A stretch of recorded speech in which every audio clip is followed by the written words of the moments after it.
First Amendment. Congress shall make no laws respecting an establishment or religion, or prohibiting the free exercise thereof, or abridging the freedom of speech or of the press, or of the right of the people peaceably to assemble and to petition the government for a redress of grievances. The freedom of speech, religion, press, right to assemble, and right to petition. These are just the gist of the First Amendment. First, the most well-known freedom of speech. Let's see, the limits of freedom of speech, if there are some. There aren't, That's not true. but I'm free to say that. Freedom of speech supports people to state their opinion without fear of action or retaliation from police or others. And freedom of speech allows us to criticize the government. If someone were to call Donald Trump stupid, it would be fine because they can state their opinion knowing that the government won't take action. Of course, there are exceptions to this freedom. As stated in this link, speech like incitement, defamation, fraud, obscenity, fighting words, and or threats are not protected by this amendment. For example, if there were mobs threatening the government, then the amendment won't be able to protect those mobs. Political speech is the most protected.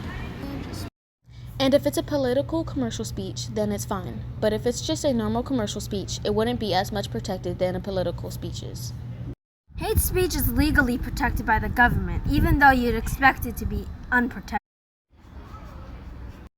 Don't shout fire in a crowded theater when there's no fire. Or any other place, in fact. Yep. But you will be protected if you did shout out fire when there is a fire. Freedom of religion.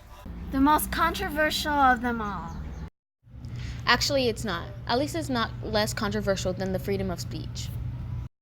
Freedom of religion prohibits the government from discriminating or shutting down religion and or enforcing a religion onto us.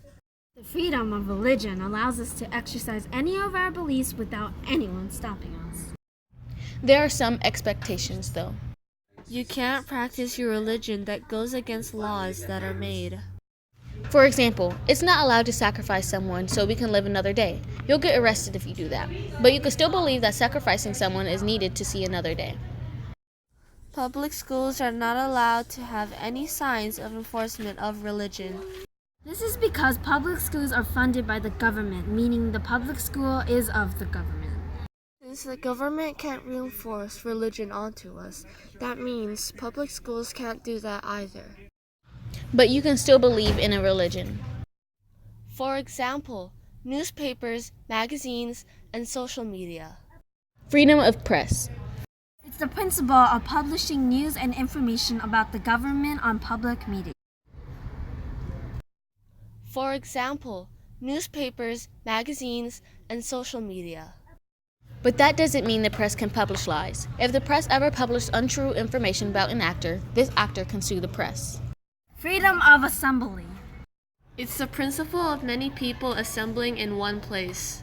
Like a march at a specified place where people protest, and etc. No loitering. Freedom of petition.